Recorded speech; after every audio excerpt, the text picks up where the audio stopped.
Selamat datang di The Deep Dive.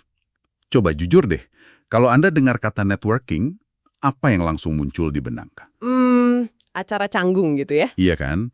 Buat banyak orang, termasuk saya, rasanya langsung kebayang suasana kaku, obrolan basa-basi, sambil pegang piring kue, terus... Kostum hitam kartu nama. Nah, tumpukan kartu nama yang ujung-ujungnya cuma jadi sampah.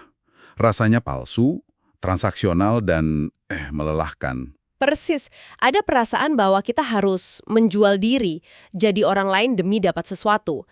Ini nih yang bikin banyak orang menghindar. Nah, karena itulah kami tertarik banget buat bedah bab 6 dari buku Dorie Clark, Stand Out. Oh, buku ini bagus. Bab ini tuh kayak menawarkan penangkal dari semua perasaan negatif tadi. Kami nemu 3 strategi utama yang membalik total cara kita mandang networking. Mengubahnya dari beban jadi sesuatu yang otentik, bermakna, dan bahkan menyenangkan. Iya. Jadi, misi kita hari ini adalah membongkar 3 cara itu untuk Anda. Dan yang paling penting, ini bukan soal trik atau taktik murahan kan? Poin utama Dorie Clark itu sebenarnya simpel banget. Apa tuh? Berhenti mikir apa yang bisa saya dapatkan, dan mulai bertanya apa yang bisa saya berikan. Filosofi ini yang jadi fondasi semuanya. Mulai dari yang kokoh dulu, baru meluas. Oke, ini dia yang menarik. Biasanya, kalau kita disuruh bangun jaringan, langkah pertama yang kepikiran pasti... Datang ke konferensi besar. Betul, ikut seminar atau acara sejenisnya. Tapi buku ini justru bilang, stop, jangan mulai dari situ. Langkah pertamanya justru jauh lebih kecil, jauh lebih personal. Benar. Kita mulai dari kisah seorang jurnalis namanya Carrie Anderson. Cerita Carrie Anderson ini luar biasa loh, soalnya sangat berlawanan dengan intuisi. Di tahun 1988, alih-alih coba kenal sama semua editor di kotanya, dia malah ngumpulin 6 orang reporter lain. Orang-orang yang selevel sama dia, dan mereka membentuk sebuah grup kecil. Bukan kompetitor, tapi rekan seperjuangan. Dan ini bukan grup yang umurnya sebulan 2 bulan ya? Bukan main-main. Mereka rutin ketemu setiap bulan selama lebih dari 25 tahun, kebayang nggak? Seperempat abad. Gila ya. Disitulah letak kekuatannya. Mereka nggak cuma tukar-tukaran kontak. Mereka itu jadi kayak dewan penasehat pribadi buat satu sama lain. Oke. Saling kasih masukan buat tulisan, bagi-bagi sumber yang susah diakses, bahkan jadi sistem pendukung emosional. Jadi lebih dari sekedar profesional ya? Jauh. Saat salah satu anggotanya dipecat atau menghadapi krisis keluarga, grup inilah yang pertama kali turun tangan. Ini hubungan yang dalam, bukan koneksi dangkal. Dia bahkan mereplikasi kesuksesan ini loh pas ganti karir. Iya, jadi pembicara profesional kan? Betul. Dia bikin grup kedua, tapi kali ini lebih terstruktur, efisien. Soalnya anggotanya kan tersebar di mana-mana. Pakai Skype ya kalau nggak salah? Iya, mereka ketemu lewat Skype. Dan formatnya jelas banyak. Setiap orang datang dengan satu kebutuhan, misalnya saya butuh rekomendasi desainer slide, dan satu sumber daya, misalnya saya baru baca buku bagus. Ini rangkumannya. Efektif banget.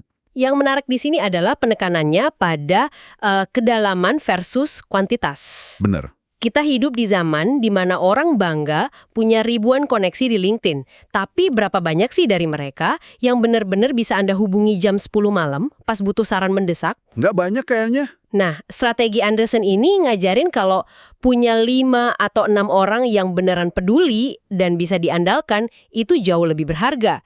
Ada standar tak tertulis di grupnya. Apakah saya sudah memberi sebanyak yang orang lain berikan? Itu benar-benar membalik cara pikir ya.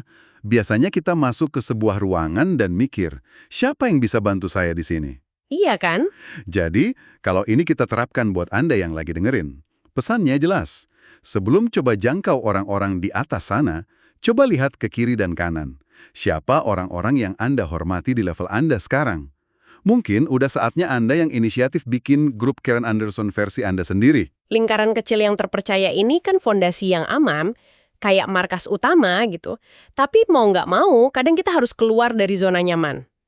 Untuk membuat ide kita lebih besar. Gimana kalau orang yang paling bisa bantu ide kita itu seorang Daniel Pink? Nama besar yang bahkan nggak tahu kita ini ada. Nah, pertanyaan bagus. Ini membawa kita ke strategi kedua. Yang rasanya mustahil, tapi ternyata ada caranya. Selalu ada cara ya. Di sini kita belajar dari seorang pengacara yang beralih jadi podcaster, John Corcoran. Dia punya target yang kelihatannya mustahil, terhubung dengan Daniel Pink, penulis buku laris dunia. Dia nggak cuma kirim email dingin, Yang kemungkinan besar bakal langsung dihapus. tepat. Dia melakukan apa yang disebut persiapan mendalam. Ini langkah yang sering banget dilewatin orang.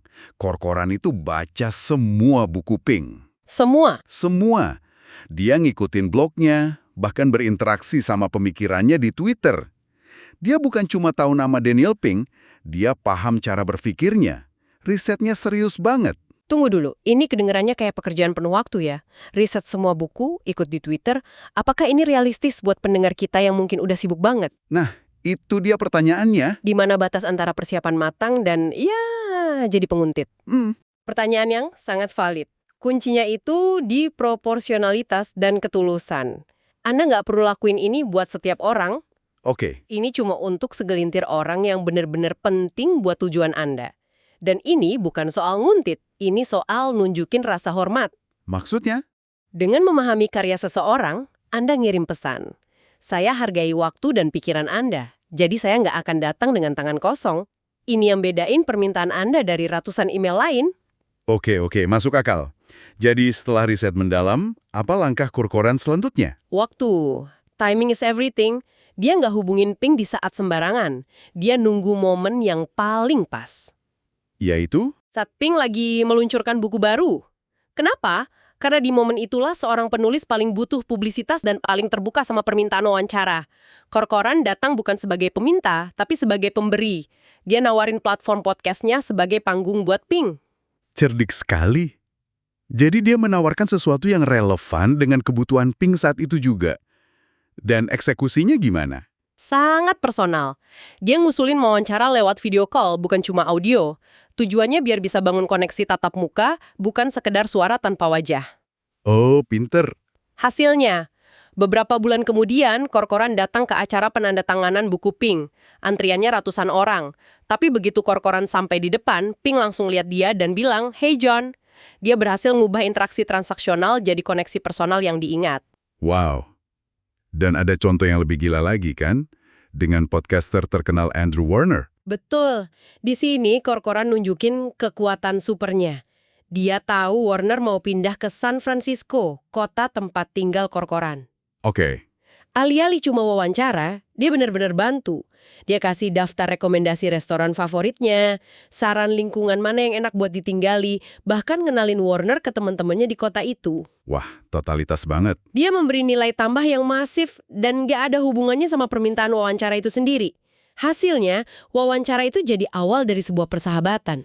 Ini benar-benar mengubah paradigma. Fokusnya bukan gimana caranya orang ini mau diwawancara, Bukan. tapi apa masalah atau kebutuhan orang ini sekarang dan gimana saya bisa bantu. Bagi Pink, butuhnya publisitas. Bagi Warner, butuhnya adaptasi di kota baru. Tepat. Dan strategi ini bisa ditiru siapa aja loh. Dorie Clark, penulis buku ini, ngaku sering pakai blognya sebagai alasan untuk hubungin orang-orang yang dia kagumi. Oh iya. Debbie Horowitz pakai Google Plus Hangouts. Dia nggak cuma nawarin exposure, tapi juga kesempatan buat tamunya belajar teknologi baru. Anda nggak perlu punya podcast terkenal, bisa aja tulis artikel di LinkedIn, terus minta kutipan dari mereka. Bener juga. Kuncinya sama, tunjukkan Anda udah riset, cari momen yang tepat, dan selalu tawarkan sesuatu yang bernilai terlebih dahulu. Oke, dua strategi tadi sangat masuk akal. Tapi, keduanya butuh waktu dan usaha yang lumayan besar ya. Iya sih. Bangun grup butuh komitmen. Riset mendalam buat wawancara juga butuh dedikasi. Saya jadi penasaran, apa ada semacam jalan pintas gitu, yang lebih cepat buat bangun kepercayaan sama orang baru? Memanfaatkan kekuatan afiliasi. Afiliasi? Maksudnya? Idenya didasarkan pada riset psikologi sosial dari Robert Cialdini. Secara sederhana, kita itu cenderung lebih gampang percaya dan suka sama orang yang kita anggap sama dengan kita. Sama seperti apa misalnya? Bisa macam-macam. Dari kota yang sama, pernah kerja di perusahaan yang sama, atau bahkan suka tim olahraga yang sama. Tapi salah satu afiliasi yang paling kuat, seperti yang dibahas di buku ini, Apa tuh? ikatan alma mater. Ada ikatan tak terlihat yang kuat banget di antara orang-orang yang lulus dari institusi yang sama. Di sini ada cerita yang kuat banget dari seorang konsultan bernama Robbie Kelman Baxter.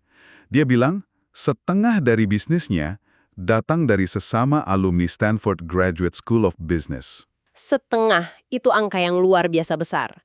Dan ini bukan kebetulan. Sama sekali bukan kebetulan, kan? Bukan, ini hasil dari strategi yang sangat disengaja selama hampir 20 tahun. Baxter menjadikan kegiatan sukarela di organisasi alumninya sebagai pusat dari seluruh aktivitas networkingnya. Dia nggak cuma datang ke reuni setahun sekali, dia aktif terlibat. Apa persisnya yang dia lakukan, dan kenapa itu bisa seefektif itu? Ada dua keuntungan besar yang dia dapat. Pertama, ini soal branding atau citra. Oke. Reputasi kampusnya yang bergengsi itu otomatis ikut ngangkat citra profesionalnya. Saat dia bilang, saya lagi ngorganisir acara sarapan strategi buat alumni Stanford, orang nggak perlu lagi nanyain kompetensinya.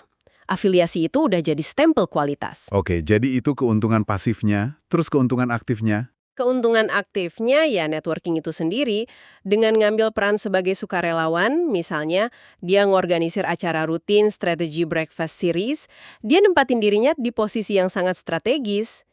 Dia nggak perlu keliling ruangan buat ngenalin diri. Sebaliknya, orang-orang yang datang ke dia, posisinya sebagai penyelenggara itu memberinya visibilitas luar biasa di depan ratusan calon klien yang Yang udah punya lapisan kepercayaan awal. tepat karena mereka berbagi alma mater yang sama. Tembok pertahanan yang biasanya kita pasang terhadap orang asing itu langsung runtuh. Tapi ada catatan penting di sini kan. Ini bisa jadi bumerang kalau niatnya salah. Sangat penting.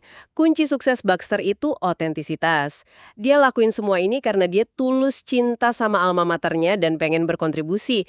Itu bukan taktik sinis buat berburu klien. Orang bisa ngerasain ya. Oh, jelas. Orang bisa cium ketidaktulusan dari jarak 1 kilometer. Kalau Anda gabung organisasi alumni cuma dengan pikiran, mana klien saya, strategi ini justru bakal ngerusak reputasi Anda.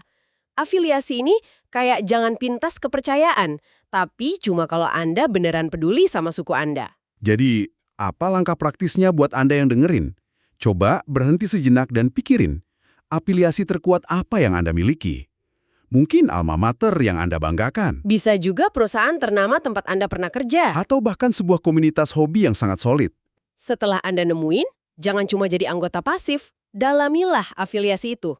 Jadilah sukarelawan kayak Baxter, dan kalau bisa, pilih peran yang memaksimalkan interaksi. Contohnya? Misalnya, lebih baik jadi anggota komite keanggotaan yang tugasnya nyapa anggota baru daripada jadi bendahara yang cuma berurusan sama spreadsheet. Posisikan diri Anda di pusat arus informasi dan interaksi. Baik, jadi mari kita rangkum. Rasanya kita udah punya 3 penangkal yang sangat kuat buat rasa ngeri networking itu. Yang pertama, Mulai dari dalam. Sebelum lihat keluar, bangun dulu fondasi Anda dengan grup kecil berisi rekan-rekan terpercaya yang bisa saling dukung secara mendalam. Ini jaring pengaman Anda. kedua, untuk jangkau orang-orang di luar lingkaran Anda, pakai pendekatan memberi dulu. Wawancara, entah itu buat blog, podcast, atau riset pribadi, adalah cara elegan buat nawarin nilai dan bangun koneksi, bukan sekedar minta. Ingat John Corcoran. Dan yang ketiga, jangan lupain apa yang udah Anda miliki. Manfaatkan kekuatan afiliasi. Ikatan bersama, terutama alma mater, adalah jalan pintas yang luar biasa buat bangun kepercayaan secara instan. Jadilah anggota aktif di suku Anda. Yang menarik kalau kita lihat ketiganya, Dorie Clark ini sebetulnya lagi membalik total cara kita mikir soal networking. Bener banget. Strategi pertama, mulai dari dalam, bukan cari keluar. Strategi kedua, beri dulu, bukan minta dulu.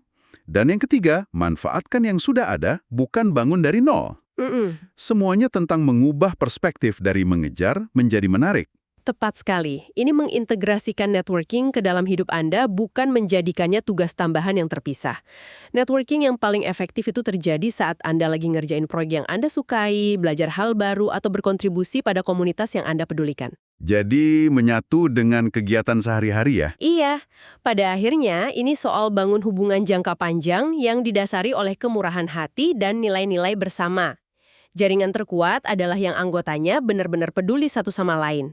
Kita udah bahas banyak strategi hari ini. Tapi sebelum kita tutup, ada satu pemikiran untuk Anda bawa pulang. Kita udah banyak bicara tentang cara bangun koneksi untuk diri sendiri. Sekarang, coba kita balik lensanya. Coba pikirkan, siapa di jaringan Anda saat ini yang sebenarnya ingin Anda bantu, tapi mungkin belum sempat atau belum kepikiran? Apa satu hal kecil tapi berharga yang bisa Anda lakukan buat mereka minggu ini, tanpa mengharap imbalan apapun? Mungkin itu sekedar ngirim artikel yang relevan, atau ngenalin mereka ke seseorang yang bisa bantu. Coba deh lakukan itu.